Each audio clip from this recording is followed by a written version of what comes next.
दोस्त एक इंटरव्यू में जब एक फॉरेनर ने एक बच्चे से सवाल पूछा कि एपीजे अब्दुल कलाम कौन है, उनकी परिभाषा एक वाक्य में बताओ, तो वहां बैठा बच्चा जवाब देता है, is a simple Indian who is inexplicable with best of the objectives. एक ऐसे भारतीय हैं जिनके नाम के आगे दुनिया की सारी विशेषताएं भी लगा दी जाएं, तो उनके व्यक्तित्व को, उनके कैरेक्टर को, उनके अपने जीवन में की गई कड़ी मेहनत को कोई डिफाइन नहीं कर पाएगा।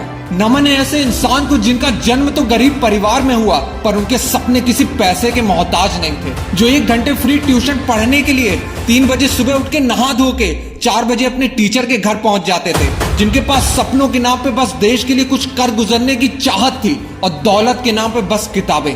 जिन्होंने अखबार बेचने से लेकर 2002 में भारत के 11वें राष्ट्रपति बनने तक का सफर तय किया। जिन्हें 38 यूनिवर्सिटी से यूनररी डॉक्टरेट के खिताब से नवाजा गया।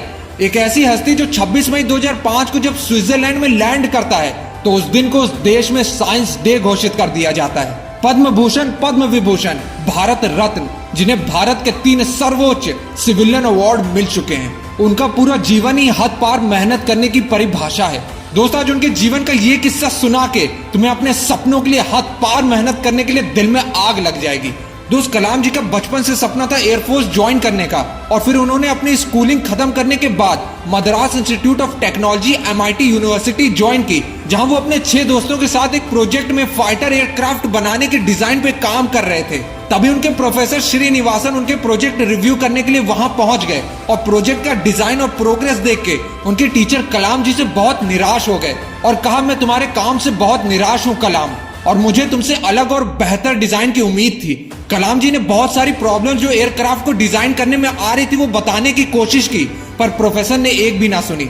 फिर कलाम जी ने प्रोफेसर से 1 महीने का और टाइम मांगा इस प्रोजेक्ट को नया और बेहतर डिजाइन बनाने के लिए, पर प्रोफेसर ने कलाम जी की तरफ देखा और कहा कि तुम्हें बस 3 दिन का और समय मिलेगा, और अगर तुमने 3 दिन में इस प्रोजेक्ट को नए डिजाइन के साथ कंप्लीट नहीं किया तो तुम्हें अपनी स्कॉलरशिप से हाथ धोना पड़ेगा। जिस काम के लिए कलाम जी ने 1 महीना मांगा, उस काम के लिए उन्हें 3 दिन की मोहलत मिली।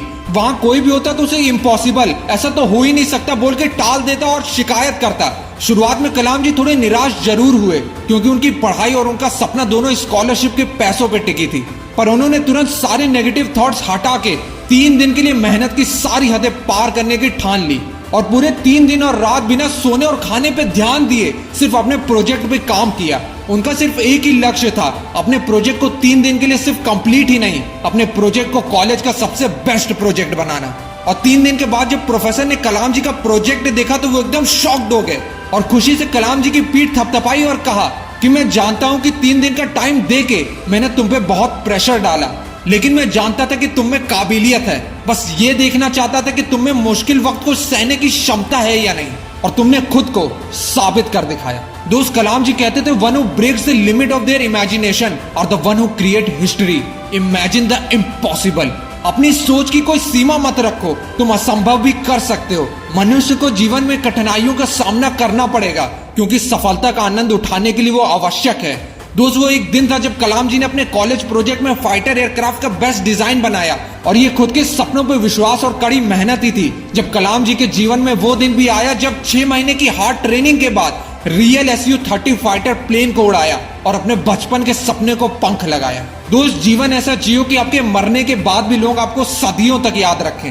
दोस्त, अगर तुम्हारे अंदर भी अपने सपनों को लेके ऐसी आग है तो कलाम जी की इस बात को समझो कि जिंदगी में एक लक्ष्य रखो और लगातार ज्ञान प्राप्त करते रहो, कड़ी मेहनत करो और महान जीवन को प्राप्त करने के लिए दृढ़ रहो। महान लक्ष्य के सामने महान कठिनाइयां भी आएंगी, पर इसका मतलब असंभव नहीं है।